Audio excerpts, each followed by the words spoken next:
नमस्कार दोस्तों, मैं रविंद्र त्रिपाठी आप सबका अपने YouTube channel cinema with Ravindra Tripathi पर स्वागत करता हूं। दोस्तों, आज मैं थोड़ा आपको इतिहास में ले चलूँगा। कोई अपने देश के इतिहास में नहीं या विश्व इतिहास में नहीं, बल्कि फ़िल्मों के इतिहास में और हिंदी फ़िल्मों के इतिहास में। वो इसलिए कि अभी जो कान फिल्म फेस्टिवल हुआ, जो फ्रांस में होता है हर साल, उसमें अपनी एक हिंदी फिल्म जो लगभग 50 साल पहले बनी थी, मंथन, जिसके निर्देशक थे श्याम बेनेगल, वो दिखाई गई। और वो वहाँ कई पुरानी फिल्में भी दिखाई गई। विश्व की जो महान हस्तियाँ हैं, जो फिल्मकार हैं, जैसे गोदार हैं, अकीरा कुरोसावा हैं, विन वेंडर्स हैं, उनकी फिल्में भी दिखाई गई। लेकिन मंथन फिल्म का एक विशेष महत्व रहा है भारतीय इतिहास में, भारतीय फिल्म जगत के इतिहास में। और इस फिल्म ने कई तरह की, जिसको कहते हैं क्रांति, तो मैं नहीं कहूँगा क्योंकि क्रांति एक बड़ा शब्द है, लेकिन एक सिलसिला शुरू किया। ये फिल्म थी जो श्याम बेनेगल की मैंने बताई, ये जो फिल्म थी, ये गुजरात में जो डेयरी डेवलपमेंट हो रहा था, यानी दुग्ध उत्पादन का जो सिलसिला शुरू हुआ था, उसमें गुजरात में वहाँ के डेयरी डेवलपमेंट जो कोऑपरेटिव था उसने बनवाई थी, जिसके नेता वर्गीज कुरियन थे। और हर किसान ने, लगभग 5 लाख किसानों ने 2-2 रुपये देकर, तो उसमें तो 10 लाख में फिल्म बन गई थी, और उस हिसाब से तो 2-2 रुपये दिए थे। तो ये फिल्म भी एक कोऑपरेटिव मूवमेंट, इसीलिए मैंने कहा कि एक बहुत बड़ी बात थी मंथन का। और मंथन में आप सब जानते हैं कि उसमें नसरुद्दीन शाह थे, स्मिता पाटिल थी, गिरीश कार्नाड थे, मोहन नगाशे थे, और भी कुलभूषण खरमंदा भी थे उसमें। बलराज भाटिया का संगीत था, गोविंद निहरानी कैमरा पर्सन थे, उसके कैमरामैन थे। तो मंथन एक बहुत बड़ी फिल्म मानी जाती है। लेकिन फिल्म के अलावा इसने, जिसको कोऑपरेटिव मूवमेंट, जो सहकारिता का जो सिलसिला शुरू किया, जिसकी वजह से फिल्म बनी। और उसमें मतलब से कहते हैं कि भारतीय फिल्म को या हिंदी फिल्म को एक नई दिशा में ले गया, क्योंकि वो उस समय तक जो हिंदी फिल्में थी मुख्य रूप से कमर्शियल थी, आज भी हैं, और कमर्शियल होना मजबूरी भी है। मैं कोई कमर्शियलिज्म के खिलाफ नहीं बोल रहा हूँ, लेकिन हाँ, हर तरह की फिल्में बननी चाहिए। तो इसने एक सार्थक सिनेमा जिसको कहते हैं, उसमें समांतर सिनेमा में कहा गया, वो उस तरह की फिल्म थी। और पहले जो श्याम बेनेगल थे, वो बनाया करते थे वर्गीज कुरियन के लिए डॉक्यूमेंट्री। तो डॉक्यूमेंट्री बनाते हुए उन्होंने सलाह दी कुरियन को कि आप डॉक्यूमेंट्री इतने बना चुके हो, अब थोड़ी फीचर फिल्म बनाओ। तो कुरियन ने कहा कि नहीं, फीचर फिल्म में बहुत पैसा है, उतना कहाँ से हमारे पास आएगा। फिर दोनों की बातचीत हुई, आइडिया वैसे कुरियन को दिमाग में आ गया था। तो फिर उन्होंने कहा कि चलो 2-2 रुपये किसानों से लेते हैं। जो उनके जो सेंटर थे, जो बाद में अमूल बना, डेयरी डेवलपमेंट सेंटर थे, वहाँ लगभग 5 लाख किसानों से 2-2 लाख रुपए लिए गए। और उसके बाद श्याम बेनेगल पहुँचे, और वहाँ पर जो थे, ये सब जो आया है अभी, नसरुद्दीन शाह वगैरह ने बातें की कि इन लोग जो है किसानों के साथ ही सोते थे। जो कपड़ा ले करके गए थे उसी में पूरे दिन रहे, मतलब पूरे शूटिंग के समय तक रहे।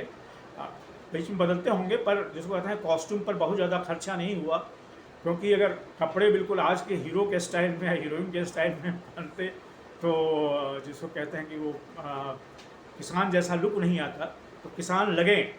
और ये फिल्म जो है मंथन, जो है मैंने कई बार देखी है, अब फिर से देखूंगा इसको। और वो जिसको कहते हैं कि इसमें जो पूरा एक जिसको कहते हैं एक गांव की कहानी को सामने लाना है, जो विलेज पॉलिटिक्स में कैसे चीज़ें बदलती हैं, ट्रांसफॉर्मेशन ऑफ विलेजेस, तो गांव का जो रूपांतरण हो सकता है, उसकी कहानी भी है। और हाँ, इसमें मैं बताना भूल गया, इसमें अमरीश पुरी भी थे, उनकी बड़ी ज़बरदस्त भूमिका थी।